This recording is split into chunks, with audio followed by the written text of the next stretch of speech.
Welcome everybody to the Chess Lab. This is round 4 of the tournament I'm playing. Today I was paired against a Fide master. It's funny because that guy is kind of a legend locally when it comes to chess, obviously. And yesterday I was texting with a friend and I said, if there is a guy that I would like to face, is this master here, right?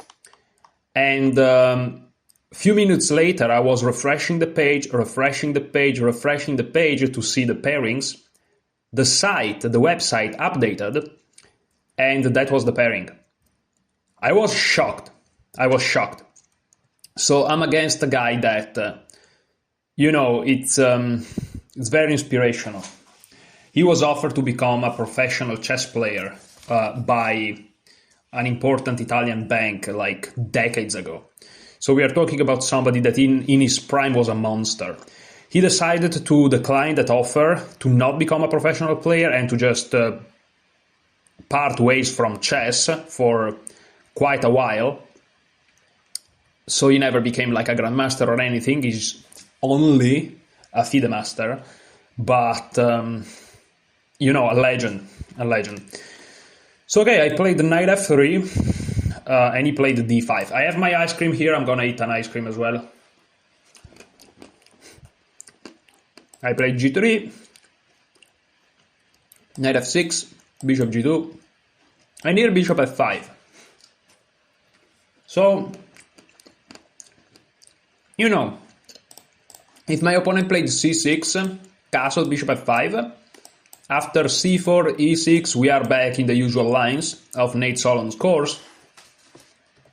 But my opponent played bishop f5 immediately, and here I'm just gonna castle. They play c6 or e6, I'm gonna play c4, they play the other move, and then I'm gonna play queen b3. That's the dream. Let's see what happens. I castle. If they play c6, we transpose back, I play c4, but they play e6. Okay. I played c4. And they played c6. So now we are back into my theory. I play queen b3. They play queen b6. And here I play d3. This is all standard theory. You are trying to hit the queen. They played knight b2 d7. Now on bishop e3. There is bishop c5. And if you take, you are arguably not getting much. So here you take. This is theory. They took with the pawn. This is theory, and now there is an important move to remember, queen c2. Only if they take with this pawn. If they take with the other pawn, you play something else. What exactly, I'm not sure. Maybe taking and then knight c3, but queen c2. Okay. The idea is knight c3 and e4 striking at this bishop. And white is doing okay. So, queen c2, bishop e7, developing, knight c3, castle, e4, bishop g6, and here the point, of course they can also take and then bishop g6 and then knight h4. We just reverted the move order kind of. Knight h4. Okay, now d takes, because here I'm threatening to win this pawn, maybe f5, maybe g6. So they take, I take, and okay, now we are in this position. This is very educational, because here already I started to play moves that are perhaps not the most incisive. This is a middle game that I'll have to study, because after the game my opponent said that I shouldn't take, because this bishop is kind of limited, is kind of restricted, and I have the idea of playing f4. And I must say this makes a lot of sense.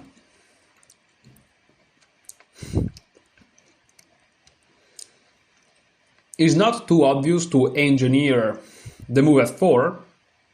Now it's impossible, because this is pinned. And if you play bishop e3 and the queen moves somewhere, after you play f4 there may be knight g4 and the bishop has to drop and then check, and there can be complications. But definitely, you know, keeping the tension, not releasing too early. We are talking about chess, guys. You know, is a good practice. So, well, here is my opponent to move, actually. They played rook f to e8, okay. And here, the engine is giving bishop f4, perhaps. Whatever moves, but I took immediately, which is not terrible engine-wise, but again, according to my opponent, we talked about it after the game, perhaps not the cleanest of decision. I don't know. I don't want to have biases. Something that the financial markets taught me. You don't want to have biases. So, is this move good or bad? Well, it depends how you follow it up. You know, it changes the position. It changes the nature of the position. So, it's like, now you have this position here. You know, and according to the engine, it's plus 0.3. And this position here is plus 0.3. It's plus 0.4, but it's the same, right? So how do you play a position where the bishop's still on the board and you want to go perhaps for f4? And how do you play a position like this, where there is no bishop on, there anymore? Now there are 3 pawns like that, against 4 pawns like that. There is no knight, there's no bishop. It's a different position. But the engine says it's fine. You just have to adapt to it and play it. Now the engine is giving plus 0.5, like, you know what I mean? So, in my opinion, to say taking here is good, taking here is bad, now you have a bias. And your bias is, you should play this plan of attacking this bishop here. But this, in my opinion, limits your chess. And of course, I'm arguing against somebody that is a chess legend, right? But at the same time, modern engines shows us that you can basically do whatever you want to do. Just have fun with the game and become a polyhedric player, if that makes sense. Like, just play the position. Whatever plan is in front of you, try your best, right? It's easier said than done, obviously, but... So I don't want to have a bias. I think that here taking is fine. Not taking is also fine. I think that taking creates a position where you can play for something, and not taking absolutely gives a position where you can play for something. But okay, knight takes, h takes. And okay. Bishop e3. This is what I played. And here, if you play bishop to c5, there is knight a4, all of a sudden blundering the game. And knight here, the same, because that's pinned. So, yeah. Bishop e3. Queen a6. And here I was debating between rook f to d1 and rook a to d1. I, in the end, decided to play rook f to d1, because this also gives me the option of playing bishop to f1, but perhaps a little bit... I should have been more concerned about these structures. Perhaps rook a to d1 is slightly better, because you don't really want to go trap this queen. This queen is shite already, so you don't have to trap it. It's good that it's there. But I didn't know that you can't trap it, so I play rook f to d1, which is okay. Now bishop c5 though, and here... I guess this is very interesting, because I decided to take, play before, and infiltrate with the rook on d6.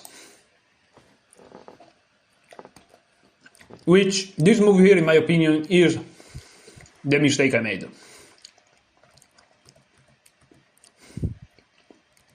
Another option is to keep the bishops on the board, with bishop f4. And again, all these middle games ideas are something that has to be explored. I could analyze this game for 10 hours, right? I can't do that because tomorrow at 4 I have to wake up, because at 5 I have to be at my job. But you should spend 10 hours on this game. You know, because after rook d6, which is what I played, is like, now it's 0-0. So you may say this idea of trading here is inferior to bishop f4, but if you look at it closer, I'm just using the engine, but you realize that, okay, rook d6 is not ideal, but rook d4 perhaps is better. Because it's still preparing the doubling up, and if you look at the pieces, imagine a rook on d1, they're all so good, and you're gonna take your space, that's why you played b4, and you're doing alright. The rook on d6 is slightly misplaced because there are some slight tactics against it. And it's funny because after I played rook d, because you may say, okay, but humanly you're never gonna differentiate between rook d6 and rook d4. But it's not true, because after I played rook d6, I started to look at the position, I'm like, oh, rook d4 perhaps was better. And now the engine confirms. So, yeah. Rook d6, the correct idea is to dominate the position. The wrong idea, which is what I was going for, is to try to exploit the position of the queen by playing a b5. But this never works because of moves like queen a3 and the rook hangs. So there's nothing. So d6 is the wrong square.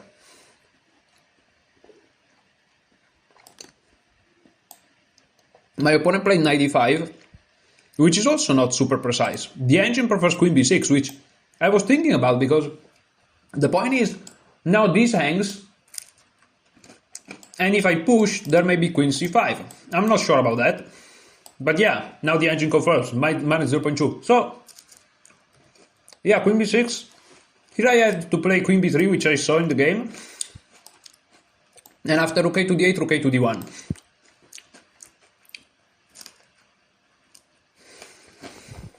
And it doesn't look too bad, quite frankly.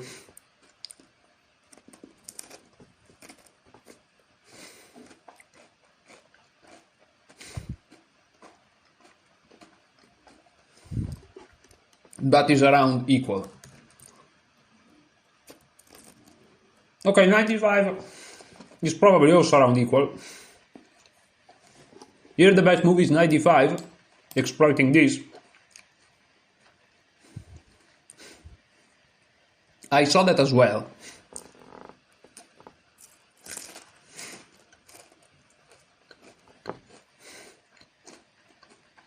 I don't know why I didn't play it. These are mysteries beyond my comprehension. Why didn't I play it? I saw it. Okay?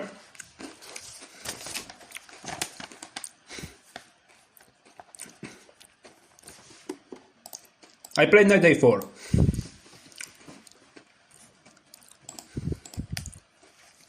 Going in the wrong direction. Trying to play on the queen side was perhaps not the best idea here. But there are also tactical reasons why that is. Queen c4, I took, and here rook d4, of course this is a fork.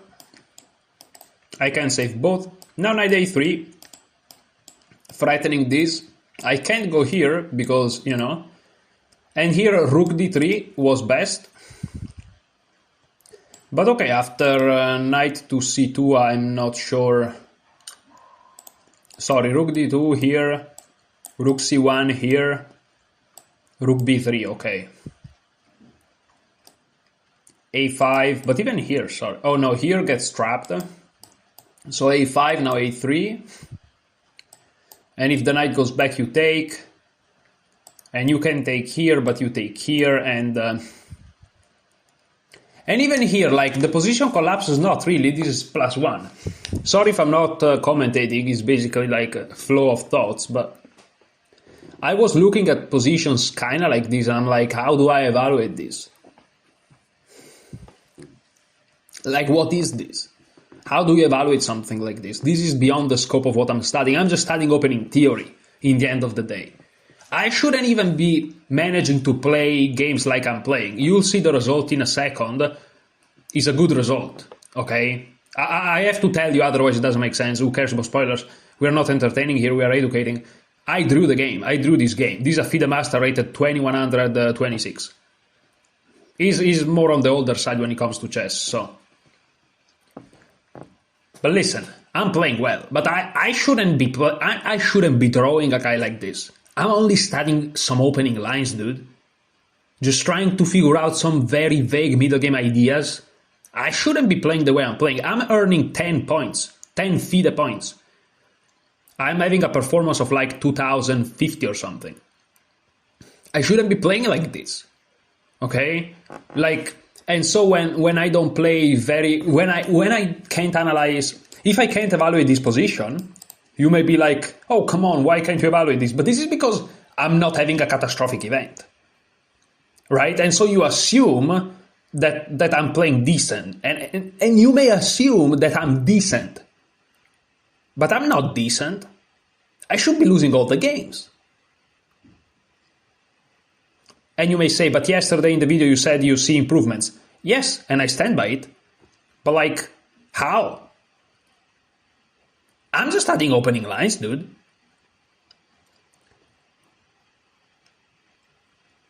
Like, I'm so excited for the future because as soon as I finish this studying my repertoire thing, and it may take still 4 or 6 months to really have all the lines memorized, so that I know, the reason why I want this is because I need to know when I'm playing a game, when I'm out, and when I'm in my repertoire. This is so crucial for my mind, the way it works. And it's like, once I'm finished with that, dude, I'm going to start to study finally strategy. I'm going to train my tactics, my visualization. I'm going to study some endgames, you know? Dude, I don't know endgames. There is a friend of mine that sometimes, you know, we talk about chess, and he's a chess player, obviously, stronger than me, much stronger than me. And we joke about the fact that I don't know endgames. And I don't know how much he jokes. I'm not even sure how much I joke about that, but like, I don't know endgames. Bro, you give me one of those Soviet puzzles, I have to calculate until the promotion with simplified king and pawn endgames. Like, I don't know endgames. I don't know how I'm able to have 1957 FIDE. And yes, I'm seeing the improvements, and yes, I'm happy. I stand by everything I said yesterday. But like, how? And this excites me tremendously because it's like, I know nothing, and I'm almost 2000 FIDE. I'm 1957. How can I be 1950 by knowing nothing? And you may say, oh, but come on, bro, you understand some things. Yeah, because I know a couple of lines, and in my videos I share the lines that I know, and 90% of my videos is me knowing something, but it's just in the prospect of my videos. Overall, in general, I know like 0.001%. How can I be 1950? This is unreal. So I'm so positive for the future. If you knew nothing like me, and you are 1950 FIDE, you will be pumped as well. You're like, whoa, what's my limit? If by knowing nothing, I'm 1950. And it's not that I know literally nothing. Of course, I know some things, but that's very little. Like strategy, middle game, I know nothing. Like the last time that I seriously spent some time studying a middle game of a Grandmaster game, I don't know, months ago, in some YouTube videos, perhaps. And if you consider that's serious studying. I don't even know what serious studying middle game means. I don't think I ever knew. Sorry about that. I have to just let it out a little bit. But because, come on, what is this? So, okay, I don't know how to evaluate positions. I have no clue about nothing. Like, so many decisions I make is like, let's say that I look at 2 variations. It's just a simplified example. Sometimes it's more. I look at 2 variations. One variation enters in a position that is kind of equal, and I can kind of evaluate that, and I feel decently confident about the evaluation. The other position is very interesting, but I have no idea how to evaluate it. And so I'm forced to go into the first position. But like, this is crazy limitation. It's just an example, but it's to make you understand. So queen c4, queen takes, knight takes, rook here, knight here. And here I didn't play rook d3, which is the angel recommendation. I played rook a to d1. Because the other idea, well, going here there is the fork. But let's say going rook c1, let's say. The problem is rook c1 doesn't defend d6. and rook d1 does. You may say, what's d6? Well, here there is knight b5 again. And here, if the rook moves back, they win this pawn. And the engine still recommends knight to d3 because at the end there are some tactics involving this guy here. But, okay, let's say that that you stay here. Well, then now there is knight d6. And if the rook was on d1, as you can see, you will just take the knight. But here, you are going to win this pawn here. Something like this. And still, the engine calls it minus 0.2, minus 0.3. Because, yeah, I mean, those pawns are so tender. These pawns are so tender.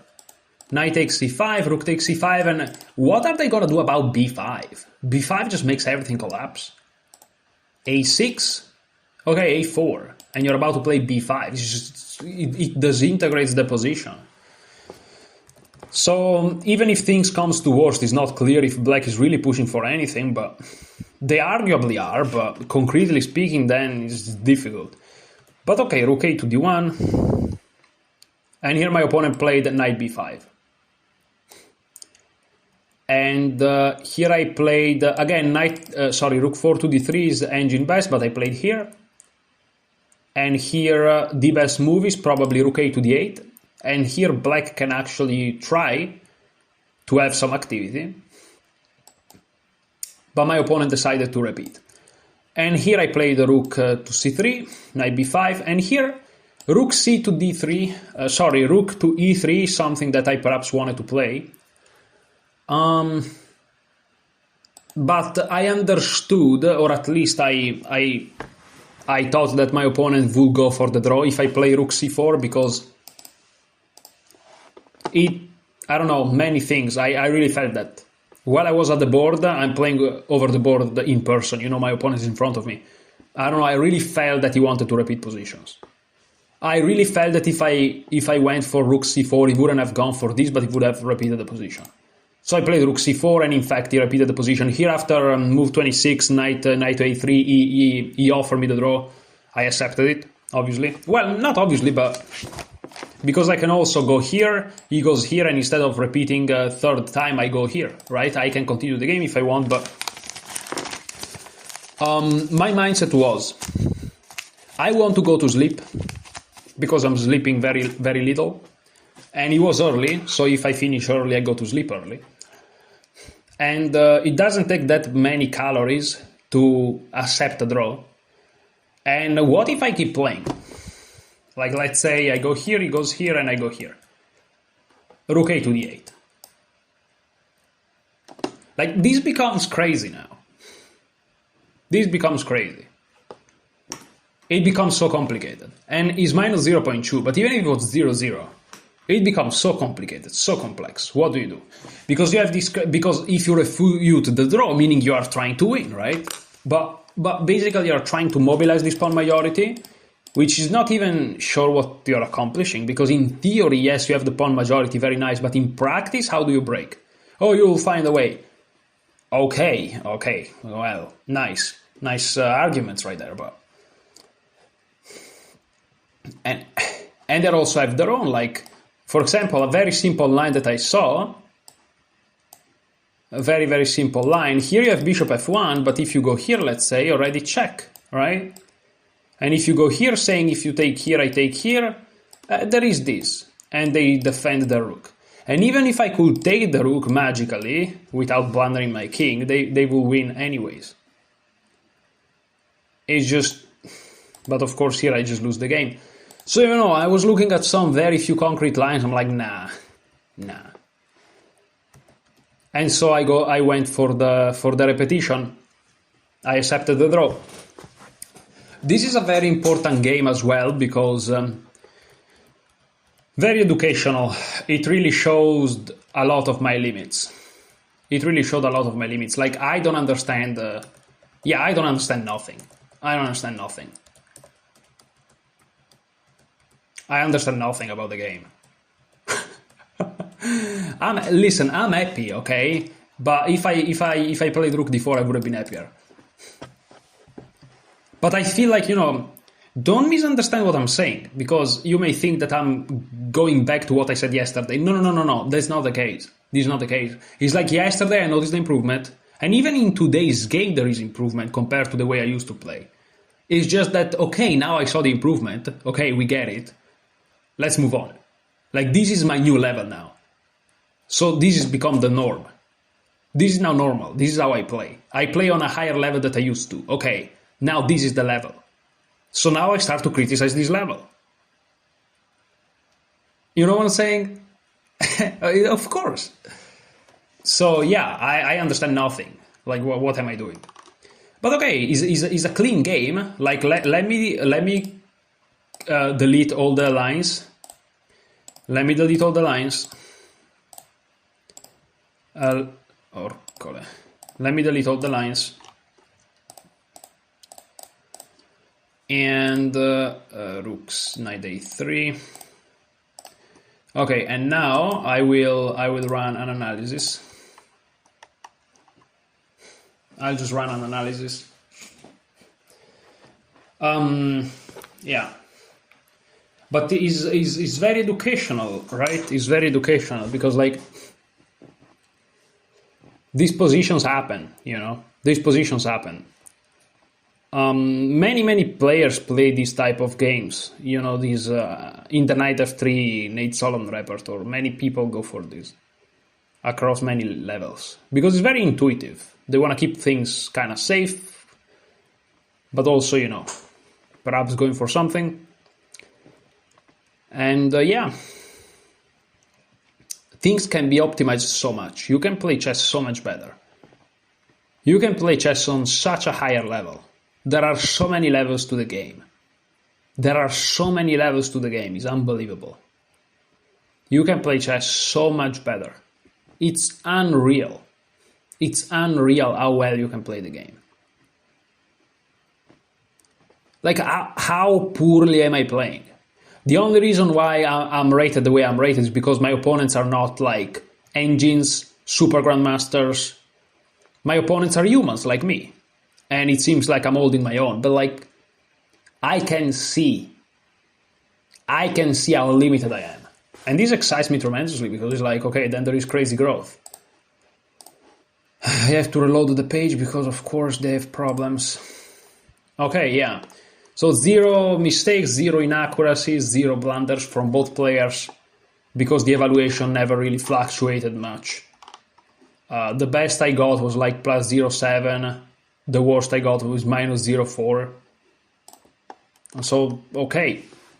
But again, don't misunderstand what I'm saying. I'm super happy. Also, this game here... Okay, let's look at... Okay, let me tell you the improvements that I made in this game. Well, first of all, my theory was on point, which is something that is a novelty for me. And also the very early middle game here went okay. And here I played this rook d6, not super precise. But after knight d5, I didn't panic or anything like this. I figured out some plan. I considered the move queen c4 as main, and it happened.